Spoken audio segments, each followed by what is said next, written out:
7 minutes after 9 o'clock. Thank you for tuning in this Wednesday morning. Every 2 weeks or so, we have Laura Burns coming in here from Career Source. And what's amazing to me is to see the number of jobs that are now here in Ocala. Ocala has grown considerably, but more important than that is the wages. They're going up, which is a good sign. On the phone is Kathleen Quinn Votaw. I hope I'm saying her last name right. She's the CEO of Talent Trust, a columnist for CoBiz magazine, and she's written a book called Solve the People Puzzle: How High-Growth Companies Attract and Retain Top Talent. Good morning, Kathleen. How you doing? Good morning, Larry. How are you? Good. How did I do in your last name? Did I slaughter it? You did wonderful. Yes, I married the Votaw, but I'm a good little Irish girl with the Kathleen Quinn. Okay, so last time we spoke to you, you were still not married, right? Because you were Kathleen. I don't remember the Votaw part. No, well, I've been married for 25 years. Oh, 25 years? Oh. Okay. Yeah. Well, maybe I'm confused. We've always had Quinn. Maybe I'm confusing you with somebody else. I don't know what we're doing. But anyway, yeah. We have where are you calling from? I'm calling from Colorado. Okay. And you're in a big city like Denver or something? Yes, actually, our offices are in Denver, Colorado. So I'm guessing Colorado is similar to Florida in that typically the smaller cities don't have the same wages as the bigger cities. But yet we're seeing an improvement here in our little city. Mm-hmm. There's lots of demand for the right people in the right jobs that can drive growth right now. And we're really kind of at unemployment in most places because most people are employed, other than those who might not want to be employed. Yeah, There's a certain percentage of the population that doesn't want to work or can't work for whatever reason. That might apply to me. I'm not so sure. It could apply to a lot of people, Larry. But let me ask you this: has technology changed the landscape of the employment world, whatever, simply because you could work at home now if you choose to? Absolutely. Virtual jobs are growing by leaps and bounds. And also, technology has changed the way people engage with one another. So the generations who are more savvy with technology, they can be working for you and looking for a job with somebody else. It's very easy to look for other work right now. And in fact, 3 out of 4 people who are currently employed by companies are open to looking at another opportunity. Okay, so let's say there's a young person and he's very, very bright, or she's very bright. Let me use female because we always use male. So she's very bright and she would be excellent at computer programming, but she happens to be married and has a baby, and her mother lives here, and she wants to be sure she doesn't want to leave this little town. But the company is in New York. Mm-hmm. Mm-hmm. I mean, could she reasonably, or what's the word I'm looking for? Could she work here feasibly and still be considered the best talent for the job, even though she can't be there? Yes, of course she could, and many companies are enabling people to do that. I just talked to a company in Colorado Springs here in the Colorado marketplace, and they have a great employee that had to relocate to California. And the CEO and owner did not want to lose that asset and made it work virtually with the person that had to relocate. Oh, wow. So do we then find ourselves as employees competing with, obviously we can compete with people who don't even live in our city, right? Mm-hmm. Which is good for us if we're the best. Yeah. And if our area doesn't pay well, at least we can live in our area then work for a company that pays well. Oh, yeah. In a different area. Absolutely. There's all kinds of factors. The top talent want to work for companies that do meaningful work, that inspire them. They want to have access to leadership. They want to make sure that they're making a difference. And they will work for the company that has the most compelling thought around that. So the book Solve the People Puzzle, is this what it's focused on, or are we just hitting a tiny piece of what the book's about?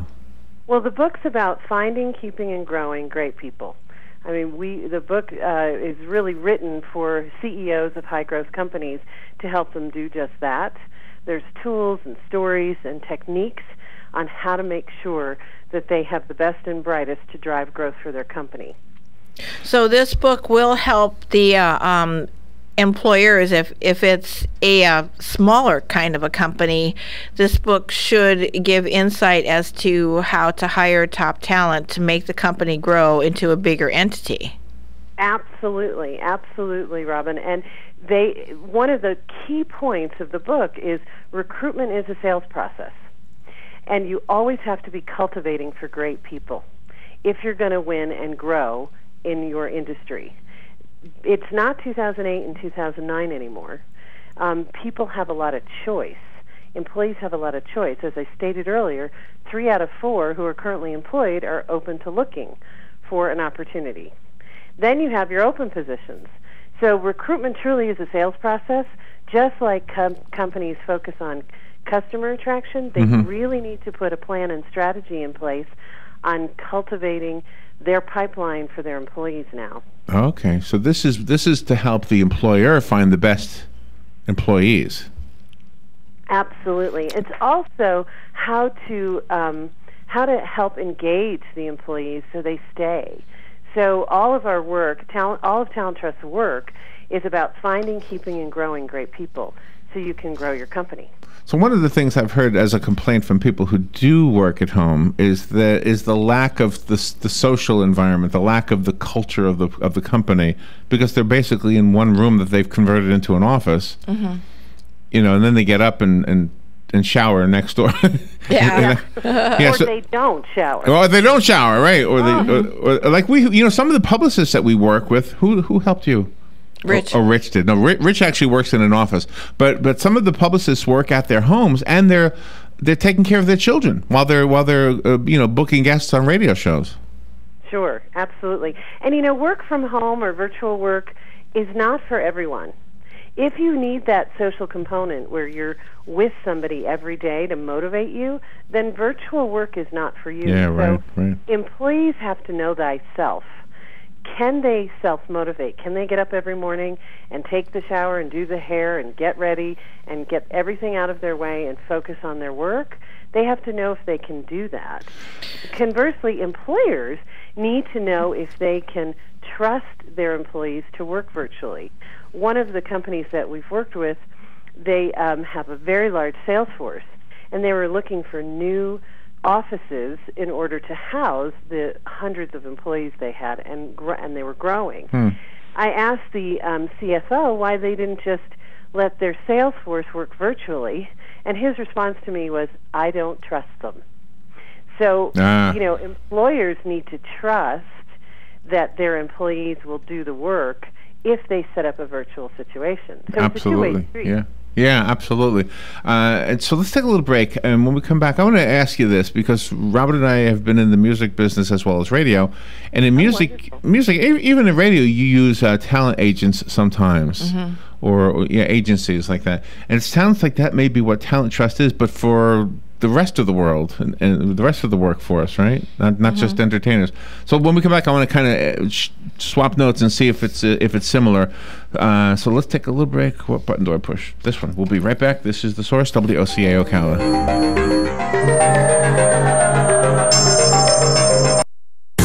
The weather is brought to you by myfwc.com. Safe boating is no accident. For this Wednesday, cloudy with showers and heavy thunderstorms that can produce flooding, downpours, and damaging wind gusts into the evening hours. The high today 70 to 74. Lingering clouds and a shower later tonight. The overnight low 58 to 62. For tomorrow, mostly cloudy with a couple of showers and a thunderstorm, high 66 to 70. And for Friday, becoming mostly sunny, high 62 to 66. From the Florida Weather Center, I'm meteorologist Joe Lundberg.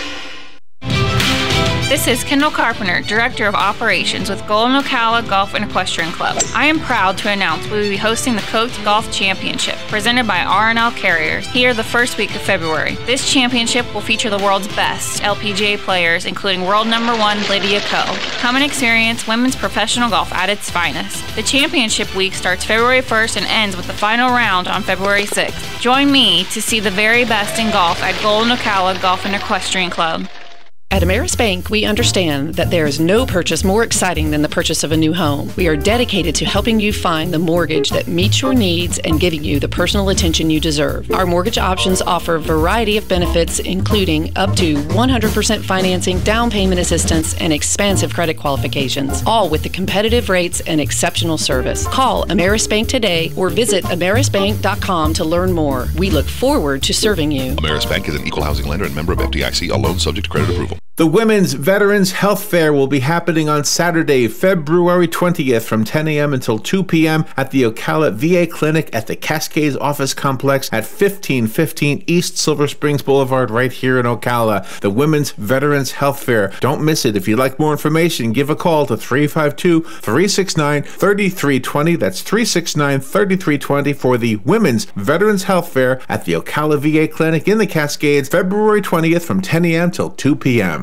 For some, Valentine's Day means flowers and candy. Not for us. Join us for the Valentine's Day Massacre, February 13th at the Southeastern Livestock Pavilion. For 7 scheduled bouts of live professional boxing entertainment. Each bout is highlighted with local boxers. So come out and support the future boxing in Ocala. First bout starts at 7 and doors open at 6. Proceeds to benefit the Boys and Girls Club. Tickets start at only $15. Get your tickets at Central Florida Boxing, 1032 Southwest 1st Avenue, or call 352-292-2103. One of the most common questions those nearing retirement are asking: will I outlive my money? Retirement questions like these and many more will be answered every Saturday morning at 9 a.m. on Planning for a Better and Safer Retirement with hosts Francois and Julian Pozenet. Francois and Julian will help you put your retirement puzzle together. Catch Planning for a Better and Safer Retirement Saturdays at 9 a.m. on Ocala's News Talk, The Source 96.3 FM and 1370 AM. All right, 18 minutes after 9 o'clock. A little bit rainy out there, but the temperatures look pretty good, 70 degrees. The rest of the country is still cold, right? Yes. So this is the day. It's one of those days they say they hate Florida because it's not. I don't know. I see. It's always, the grass is always greener. I look at the snow, except for the slush. The slush that I was looking at in the city in New York was like, okay, I remember that too. I don't know. Yeah, the slush is a pain. When it's freshly fallen. I don't think it ever becomes slushy out in Colorado, does it? No, it's always either beautiful snow or sunshine. Is that right? Mm-hmm. We've got gorgeous snow, and then we got sunshine, and it melts, and then we get it again. See, that would like that. I think that sounds good. Did you move there, or have you always lived there? I relocated to Colorado in 1997 with my husband from the East Coast. We came here from Boston, and I'm originally from Connecticut. There you go. You know, I can hear the Connecticut in your voice, too, by the way. Because it's great. I can hear that. I'm glad I still have a little bit of it. I can hear that. Okay, well, usually it's very well enunciated. It's like I always think you guys in Connecticut are the ones who speak proper. Like everybody else changes things. And in fact, Boston, you said Boston, you're the only people who say the word car correctly. Car, yeah, park the car at Harvard Yard, right? Right. Because it was originally a carriage, right? Yes. Yeah. So the CAR should be car, not car. Right. I was sandwiched. You know, when you're from Connecticut, you're sandwiched between Boston and New York, right? Right. And so we have to be vanilla. I mean, our voices just, you've got New Yorkers, and then you've got Bostonians, and somebody had to be mainstream. Right? That's kind of funny. All right, so let me compare what I'm trying to imagine what you do. So in our world, we can use an agent for one gig, one night, one single 3-4 hour job. Mm-hmm. Other people use like employment agencies for one job that could last their whole lives. So we constantly have to have a relationship with an agency, whereas most people basically, okay, get me a job and I'll see you later, right? So, right. So, is there a halfway point with Talent Trust? I mean, what do you do specifically? Well, I'll tell you what Talent Trust does. We work for high growth companies to help them find, keep, and grow great people. So, a company we will engage with, and we will figure out what they need to achieve their growth objectives in terms of the right people, and we'll put a whole strategy around that. We also help the candidate side of the population, which is what you're talking about, by attracting them to our customers to make sure that we're making the right fit culturally with them, with the customer. So what do you do to determine that somebody's the best person for the job? Oh, we have a very involved process and system of making sure that the people are the right people for our clients. We take our customers through a very scientific process of discovery, and then we build some tools, and then we build a pipeline. If you recall, I stated earlier that recruitment is a sales process, so we treat it as such. So think of a sales funnel, and we help our customers build the top of the funnel of all kinds of interested people in their company and culture. and then we sift them through the funnel to find the best few that actually are a great cultural fit, who will enjoy the work that they're doing, and will stay and help grow the company. So it serves two people. So you have to our know. customer clearly is the company. So in each case, you have to have a really good understanding of what the job description is. Otherwise, you're not going to know who to put in it. Exactly, and most companies need help with that, and that's part of our process. Really understanding what the attributes and credentials and specific criteria is of the position, in relation also to the culture and the values of the person. Mm-hmm. So it's not just skills, it's culture and value first, because I guarantee you that you will let somebody go for values and culture every day of the week. You're not going to let them go because they don't know a skill. You'll teach them the skill. Oh, really? Oh, that's interesting. So you maybe we should get you guys to find a president for us. You could just figure out what the job description is of the president, and then figure out which one of these guys and ladies fits the bill the best. Exactly. You know, I think our country doesn't know what the job description is of our president, unfortunately, and I would be honored to help with that opportunity. I've often thought the same thing. Have you really? It actually makes sense, doesn't it? Yes, it makes perfect sense. A company has to make sure that the personalities of the employees that they have working for them has to fit each other, because sometimes there's this briskness that some employees have towards others, and they either have to be told they need to have an attitude change or they have to be weeded out. How do you help companies with that? We do a lot of pre-screening and vetting, so behavioral-based interviewing and screening and vetting to make sure that their behaviors are in line with what the company wants. We also do some assessment tests. They're called Profiles International Assessments, and we use a variety of different assessments. That's just one example of the DNA of the person, if you will. You know, are they salespeople? Are they not salespeople? Are they numbers people? Are they not numbers people? Are they very bright people? Are they people who want to be very social or not social? So there's all kinds of attributes that we look at: your thinking style, your behavioral pattern, and most importantly, your top interest. Because people will do what they love to do, they won't do what they don't love to do. And so, as I mentioned before, like comparing the world of finding work for somebody who's going to latch onto a job and maybe be there for 20 or 30 years, as opposed to the entertainer who's going to play tomorrow night at some club in down in Miami. So do the employers come back to you to fill an upper level spot? Let me say, let's say you found the right person for the job, or does that person climb the ladder on his own? That's maybe what I want. Absolutely, that person will climb the ladder that we bring into the organization, and many of our customer engagements last 2 to 6 years. So when you're running a high growth company, you're going to continually need to fill the top of the funnel for candidates and employees, just like you need to fill the top of the funnel for new customers. So recruitment, again, you have to pay attention to on a daily basis. And are you national? I mean, you all over the country? We are all over the country, yes, absolutely. Wow, so you have to kind of know each individual area as well. Oh, yeah, the region. You have to know regions. You have to do research on the regions. We have people on our team who really dig down deep into the area and where people are, what are they doing, what are they talking about, where do they hang out, and really doing the research for the customer as to how to find these people. Because, again, we're almost at, unemployment is low right now, and people are harder to find, at least the ones that companies want to employ. So I'm going to throw you a little curve, if I could, just for the fun of it. I mean, have you in your work had a request that was really challenging, like one of these guys that catches the deadliest catch? I mean, we need a fisherman who can catch big fish. I mean, have you had that? I mean, challenging requests? Absolutely throughout our career we have. We call them purple squirrels.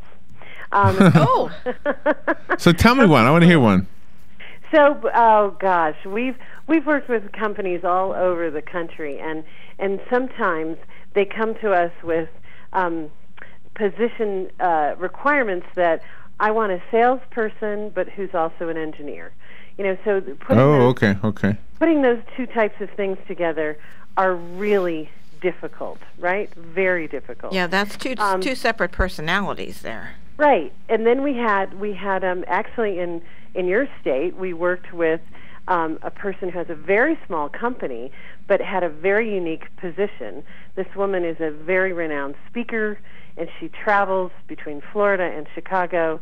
She's absolutely fabulous, and she needed someone to book her gigs. But she only wanted somebody to work 10 to 20 hours a week, work virtually, and work on commission only. That's always a tough one. Wow. That's always but also somebody who could book her gigs. But you found somebody. Did you find somebody? Absolutely, we found somebody for her, and it wasn't easy. One thing I will stress to your listeners out there and to you, recruitment is not easy, but we did it, and they are both very happy together right now. Wow. I'm guessing that since we're recording this, not only will people be responding live right now, but also when they see the video that we're making of this. Of course, there's no real picture. It's just us sitting here. You could just paste my picture up in the right-hand corner. We can do that. Yes, we can do that. Or you could get a little bobblehead for me, whatever you So let me ask you this. Where do I find your picture? Do I go to your what's your website? So the website is www.talenttrust.com, spelled TALENTRUST.com. And our book, Solve the People Puzzle, is going to be available on February 4th on Amazon.com. So I invite all your listeners to go and buy it on that day. Well, there you are. I'm looking at the picture of you right now on talenttrust.com. Okay, excellent. Oh, that's a video. Okay, I'll push that button. And that's wonderful that your book is coming out on February 4th. That's pretty amazing because right now people are looking to either have a change or stick with what they have, and they need encouragement for whatever decision they make. Well, you're a pretty lady. Oh, you're so nice. Sorry. Sorry, I'm distracted here a little bit. So Talent Trust, so for the listeners, it's TALENTRUST. In other words, it's Talent and Trust, but no, one T takes the place of two. Yeah. Correct. It's one T in the middle, and it's all one word. And is that where we get the book too, or did you already say that and I was distracted? You were distracted. Oh, you told Robin already? Okay. Yep. Amazon.com. February the 4th. Starting on February 4th. All right, gotcha. All right. Well, if you're looking for a job, so wow. Okay, so this is for both the employer and the employee. It's cool. Kathleen, Quinn, Votaw, thank you so much for being on the air. Stay warm. Can you go outside right now and make a snowball? Yes, I could. You could? Yay. Man, absolutely. See? The grass is always greener. I'm going to be able to do that. Well, enjoy Florida. I love the beach. Maybe I'll get down there and visit you one day. Oh, yeah. Definitely. Jacksonville is not that far from here. Thank you, Kathleen. Thank you, Larry. Bye-bye. Bye, Robin. Fox News Radio, I'm Lillian Wu. Donald Trump in a fight for the White House, also in a feud with Fox News. Trump has sent mean tweets to Fox's Megyn Kelly before, calling her a loser. And he's really upset about an initial tongue-in-cheek statement from Fox about his decision to pull out of the debate. Fox Radio's Rachel Sutherland, GOP presidential frontrunner, saying, I don't know what games Roger Ailes is playing, but what's wrong over there? Something's wrong. But when they sent out that press release talking about, I said, what are these people playing games? In a second statement, Fox News